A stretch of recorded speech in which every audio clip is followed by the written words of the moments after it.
Welcome back, fellow note investor. I'm Dave Putz, and this week Nathan Turner and myself sit down to discuss some of the shifts we're seeing in the note space, from increased assets being available as well as the pricing starting to adjust due to inflations.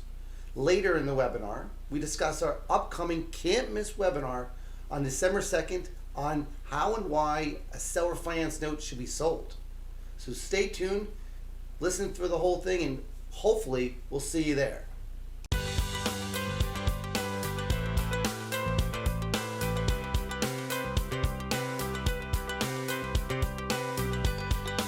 Dave Putz here from JKP Holdings. Alongside me, as always, Mr. Nathan Turner.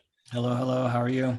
We're going to try an improv video today. We're going to talk about some cool stuff. We want to see where people were with things, but we're also going to share a little bit about what we're seeing recently in the market. We're seeing some market shifts, and I know a lot of people came back from Note Expo. So what's first? How you doing, man? How was everything up near you? Real good. Ski Hill opens today. I'm hitting the slopes tomorrow. Can't wait. Can't wait. That's why we moved here. Maybe. We're getting a little colder. I know we're like the 60s, 50s, so we're doing a little better. We're getting the rain coming in this weekend from the storm coming that's up. right. So. That's right. we have an awesome weekend planned, and hopefully you guys are too. We're going the Giant game and all that stuff, so it'll be a lot of fun. Nice. Are you guys going skiing tomorrow? I am. Me and my daughter. Only the intermediate and expert runs are open. So my oldest daughter, she's good enough that she can handle those with me. So it's just going to be me and her tomorrow. That's awesome. So that'll be fun. So what we're seeing recently is some shifts. I mean, yeah. I don't know if it's good shifts, bad shifts, but we're seeing a lot more assets. I'm seeing assets fly in. I'm seeing some conversations go on and whatnot. What do you see in your neck of the woods? Yeah, a bunch more assets coming up. And then I actually just this morning I talked with one of the people that I've been working with for years, and he was talking about how, they're continuing to ramp up and more is coming their way, which translates into more and more coming my way. And so that's a good thing. It's an interesting shift, and we'll see how it continues to go. And I think we're going to see a lot more coming. And there's all kinds of debates on that, and we'll see. Yeah. What was the feeling at Note Expo? What kind of? What I heard from other people was just energized, right? It was really cool. They're reconnecting with people, but it seemed to be a world, that I'm hearing from people who came back from it that was exciting. Nathan and I did not go to this one. We were at Paper Source in Vegas. I was at Noteworthy and in Florida. Just couldn't put in this much more time into it. But I'm glad that those people who did go have given some great feedback. Yeah. That's been awesome. I think the energy that they're sharing with me has been amazing. Yeah, I've heard some really good things. That's great. And I'm really glad, and it's good for everyone to get together, and I hope people continue to do that. It's essential in this business, in my opinion. Yeah. So one thing I did hear from people is that there were some people who haven't been in the space in a while that came back, which I'm really enthralled by. I was hearing from some people in emails that, hey, I'm back in the game. I don't know if it's due to the economy shift or what it is, but I'm finding that people are really excited with this opportunity. They're feeling something and they don't know what the something is, right? Changes in the air, and we'll see kind of how this all plays out. But and a lot, I'm sure people have read and seen all kinds of predictions about the housing market falling anywhere from 5 to 20% is what I've heard, anywhere in that range. And of course, that's market specific, and we'll see, Miami's going to do something different than Detroit, and Detroit's going to do something different than, Phoenix. It's all going to be different. So we'll see. I imagine that some of those bigger markets are going to see a bigger hit. But again, who knows? Who knows? It'll be interesting to see how it plays out. Yeah, I know that we're seeing, even like I know PaperStack and Note Direct, they're seeing an influx of inventory too. And the paper, what we're finding is shifting to some seller finance paper too, which is enthralled. We're going to get more into seller financing in a minute. I think it's really cool what's going on there and what we'll be doing with them. But I'm seeing inventory coming that people either trying to sell off partially become more popular, but just getting into the game and people involved, even bids on our assets have increased. And I think it's because people are seeing COVID's over, but they're seeing a shift and bidding is changing. It is. We're just talking to people, and those who are watching us, you guys need to pay attention. If you're projecting your bids to be a certain return, again, we encourage you to bid based on return, not based on UPB. You need to shift up your yield numbers with inflation happening. Yeah. So I looked at two larger tapes this last week and a half. One of them is a bunch of reverse mortgages, which I've done before and we've talked about a little bit. I'm a big fan. I really like the reverse mortgages. They're pretty straightforward. They're not too complicated. But the seller of those, in this case, the UPB was very close to the property value. There's not a lot of equity because they're reverse mortgages, and that's how they were set up a few years back. So when I was looking at those, there's a real caution there, because if I can't find an heir to take it over or pay it off or something, I have to foreclose, right? So there's time involved there. And if we're talking about 6 months to 12 months foreclosure time, and then I've got the property back, what's the value of the property 12 months from now versus today? So in my opinion, I had to pass on the tape because they're asking too much, given the uncertainty of where prices are going to be 12 months from now. Well said. I mean, that's an interesting topic because we're all looking at assets in an appreciation world. And, a flat world's really easy to kind of figure things out. And for years, you and I both know Florida was appreciating while you foreclose on it. Right. The question now is, will this uptick continue? Will it flatten out or will it drop? And, I talked to a couple of financial people and they're seeing something's going to happen. We're all talking about it. And what we're hearing is, first quarter, things are going to happen. The question is, what is it? And we don't know, but we are seeing people starting to sell assets. And I think the reason is that they want to get cash now. Yeah. They want to liquidate so they have cash available to buy things when they go on sale in the next 3 to 6 months. Yeah. And I think I'm seeing it more now than ever before because we're getting assets sent from single investors in part of Facebook groups or LinkedIn or just people who know us, podcast people listen to us.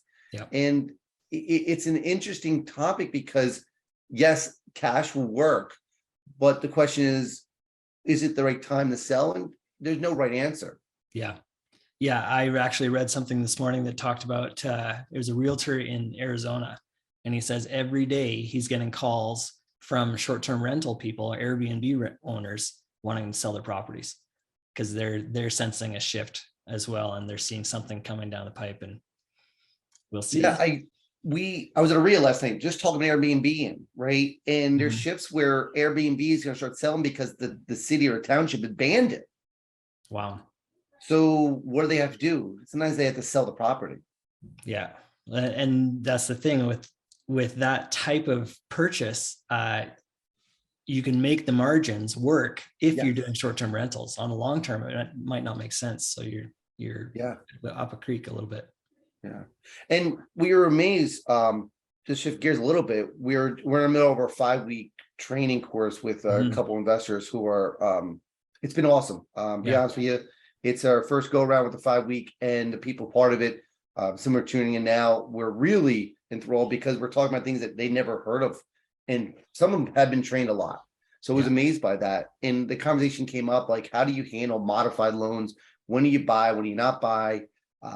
And whatnot, which is interesting because the shift is happening and people are in limbo.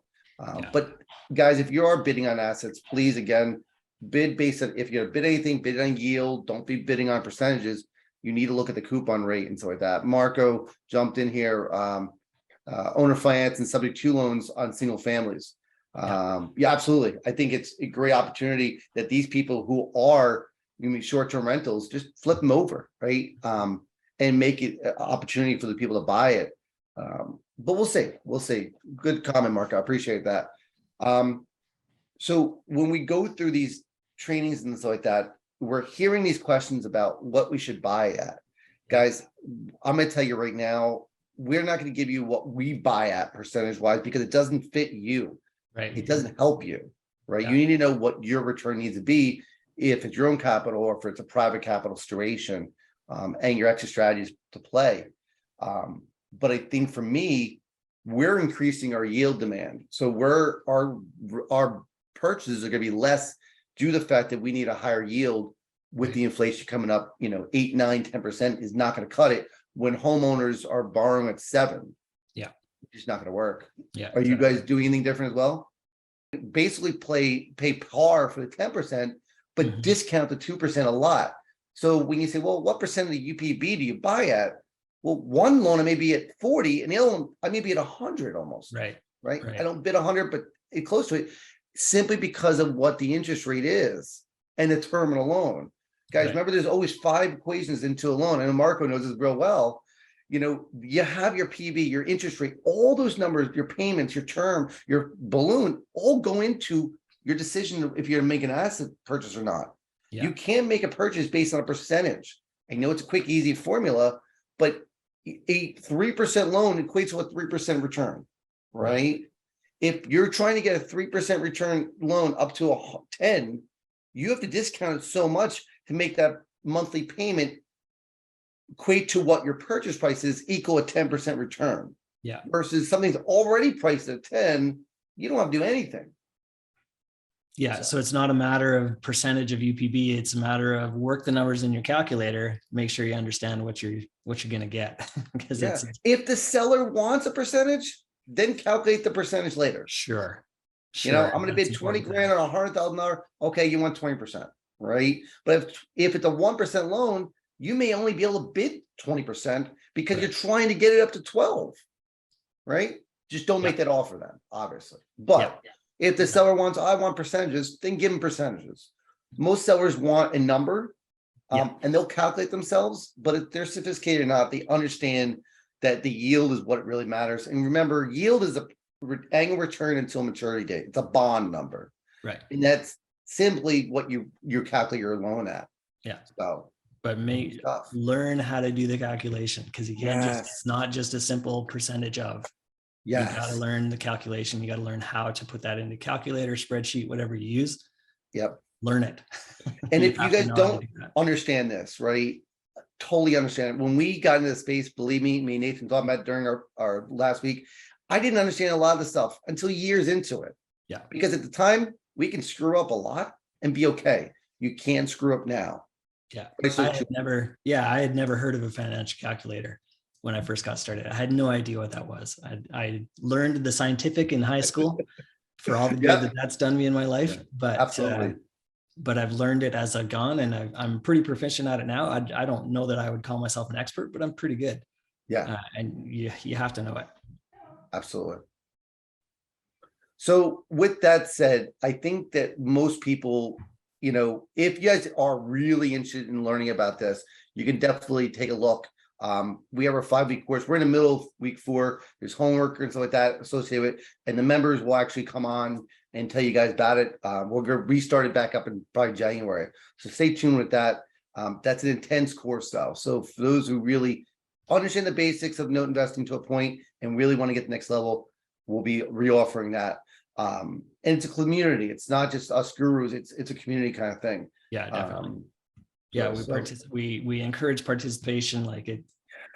Throw in your background and expertise. And we have one gentleman in the group that we're learning from as much as he learned from us. I mean, shout out to him, right? Yeah. He's been awesome. One guy said, I'm using a calculator that can adjust the discount of a UPB based on yield I would like to receive. Fine, right? Sure. Yes. If you want to do it that way, you're really basing on your payment per month.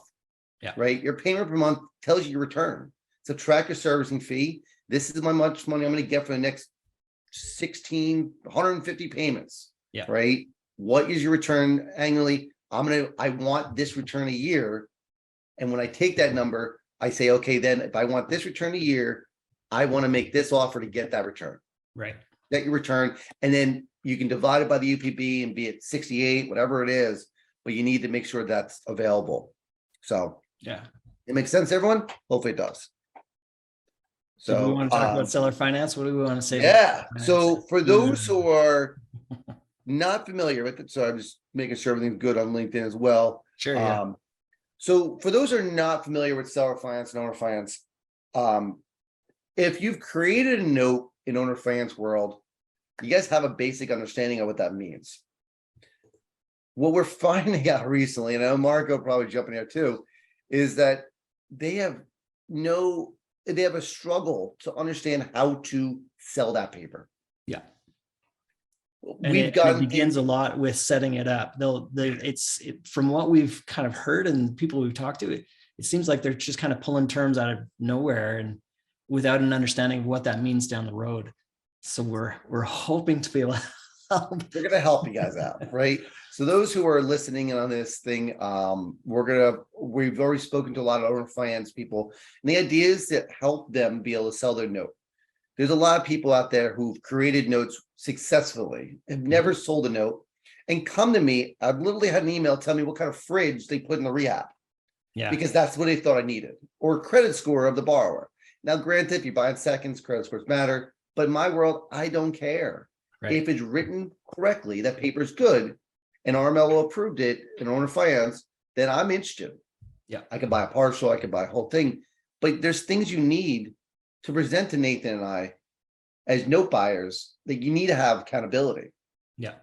So it's become kind of a new focus, a new thing for us. We're out there, we're trying to help these seller finance people understand how to create good notes to be able to sell in the future. Even if you have no intention of selling, why not set it up just in case? Yes. You don't know what's going to happen a year, 2 years from now. Maybe there's a situation where you think, oh, I've got all this money tied up in this seller finance note, this house that I own. What if I could get money out of it? Yes, you absolutely can.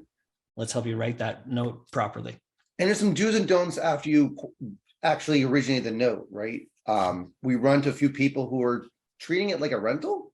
Yeah. Because they know rentals, and having a rental doesn't actually do a good job because it doesn't track anything. Yes. Yeah. And for the unpaid balance at that time, they have no clue we're talking about, right. Which is shocking. They have a ledger of payments as if it was a rental, but it's not a rental.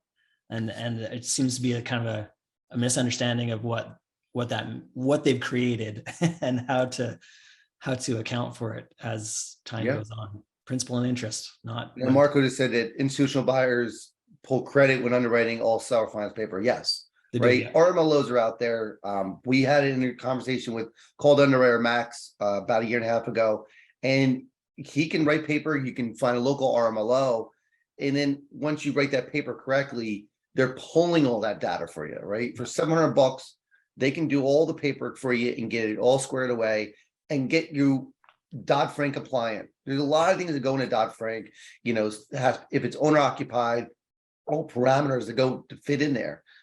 We'll probably bring on Max again. He'll probably join us for December 2nd, where our next webinar will be December 2nd. And we're going to be doing this. We're going to be having some people who've created notes, who've never sold, to walk them through that process to understand the why and the what on note investing. And when they create that note, what do they need to be able to sell it? Why do they need it? Right. And it's not only the note itself, but it's also after they own the note, servicing, why it's important. Mm-hmm. Mostly people are probably performing notes and they're like, don't need anything. However, when you go to sell that, I can't prove it. When you've collected $775 on a $750 note and you have no clue they're going to pay balances because you've been just collecting it. Yeah. So it's hard. Yeah. And that's without even talking about taxes and insurance as well. Like there's software for that. Yes. Specific, time value is a great one. If you want to get really fancy, there's mortgage office, that kind of thing. But like bare minimum, you need something that's going to separate out the taxes the principal and interest, bare minimum. And then just to kind of keep track of that. Yeah, absolutely. So would definitely encourage you guys, if you know people out there who've done owner finance, that when you try talking to them, they created 10, 15, 20 notes. that just get lost. We encourage you guys to reach out to us and say, listen, jump on this. We're going to have 2 or 3 of them, hopefully, that have created notes, have never sold, and just want to learn because they're green behind the ears of uncertainty of what's going on. Walk them through it, right? So that when they approach me, you, or someone out there to sell the note, they're not just dumping files at your way and telling you how the borrower was found, how they listed the asset, told about the agent. And when you come across what is the per month payment, they'd have no clue we're talking about, right? They give you PITI, which doesn't help us. Right. We want to know PI. And if they can't break it off, then that's a problem. If they're not tracking it, it's even more of an issue. Yeah. Right. So we have a lot coming up in January. We're have some conversations. What we're going to plan on doing is December 2nd. We're actually going to have our owner finance talk. We have a December 16th. We have the end of the year, and then we'll have our goals for the beginning of the year. We're going to trace back everything. We're going to mix it up and have some fun at the end of the year too. So we're looking forward to that. We're going to be doing some games and whatnot just to change things up a little bit. But we want to hear from you guys too. If there's something you're struggling with, reach out to us. If you're looking to learn something that we haven't covered before, we'll bring on special guests, or you can reach out to us privately. So feel free, don't be nervous, post, ask questions and whatnot. Upcoming. Yes, upcoming. I was just going to say upcoming. The other thing, make sure it's on your calendars, DME. Yes. June 2nd and 3rd in Nashville. Yes. The site is live. If you want to go and look at the site, registrations will be open hopefully next week. I'm getting the last pieces of the merchant side of things set up so that people can start making payments. That would be great. So that should be set up next week, and then the site will be open for registration next week, if not the week after. But it's coming up real quick. And give a little description. What's the focus of DME? What is the focus? What kind of people should they expect? What topics will be talked about? So here's the thing. I've been around a long time. I've been going to conferences since 2009. So I've done a lot of conferences. I've had a lot of experience on both sides. I've been a vendor, I've been an attendee, and I've run other events. So I've got a lot of experience coming to this. So my main goal, my number one main goal, I want this to be a place where buyers, sellers, and vendors can all come together and not just meet each other, but like start doing deals right there. So there's a lot, it's heavy on networking.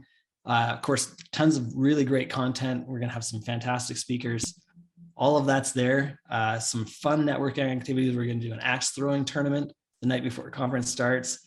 We've got Ben & Jerry's is coming to do ice cream. We've got all kinds of stuff. I don't want to give too much away, but all kinds of really fun things coming up.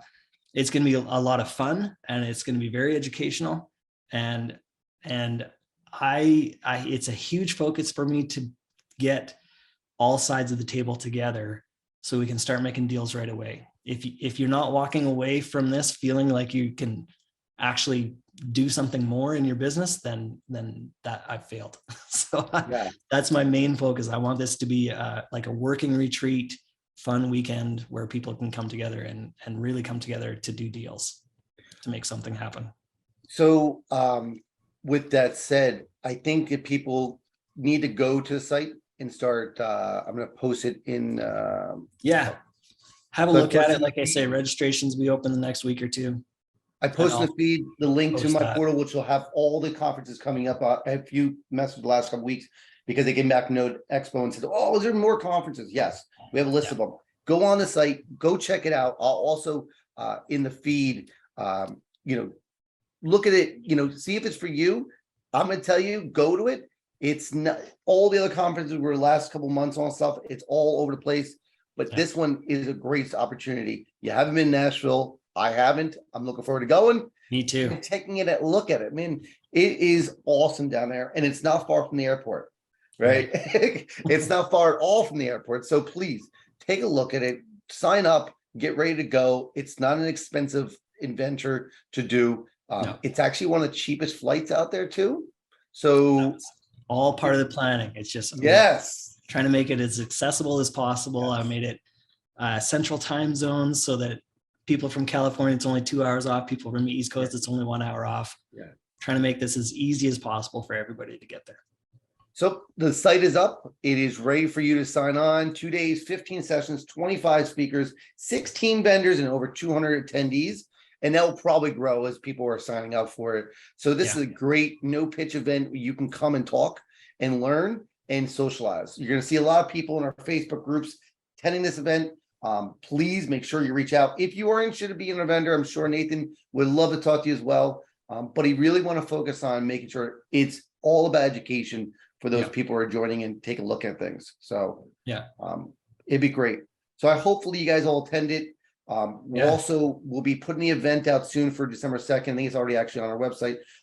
We're looking for those people who are original note originators. So encourage them, share the event with them so that they can learn, right? Instead of you having to explain the whole process, we have a whole basically cheat sheet that we're going to be presenting to them where they can use and review and say, this is what I need to do, set up alone.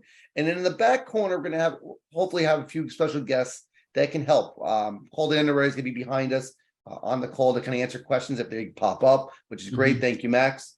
And we'll also have Sohail be on the call for any servicing questions they may have. He'll be behind the scenes to kind of answer questions on our Zoom call here. And but for right now, I'd like to make sure you guys reach out, ask questions, start looking at assets because they're starting to be populating quickly. Reach out, ask questions and so like that, but also start adjusting your calculators with the fact that things are adjusting as well. Don't be stuck at 10% because it's a good deal. And don't be fooled into, oh my God, someone bought assets. Don't be trapped into that because it may not be the best asset or best pricing. We don't know. Do your homework. Make sure you do your due diligence. If you don't know how, reach out. Ask. Reach out. Ask. Because you can't make the same mistakes that we made in 2010. Like you said, Dave, we made if I knew what I knew now back 2010. I know. Really different. Awesome. But we made mistakes when pricing was at 30 cents, 25 cents. And we had the room to make it. Now, when you're buying a lot more at a higher rate, no, it's up at a lower interest rate when these loans are 16, 17, 18, 2018 at 3, 4, 5%. It's hard to make to avoid mistakes. So appreciate you guys jumping on Friday afternoon, Nathan. I appreciate you coming on for a flyby. We'll be back in a few weeks. And we look forward to seeing everyone soon. In the meantime, happy Thanksgiving to everybody. Thanksgiving and a happy Veterans Day for all those veterans out there who supported us and been troops. So thank you so much. Have a great holiday season, guys. We will be back in a few weeks. All right. Thank you.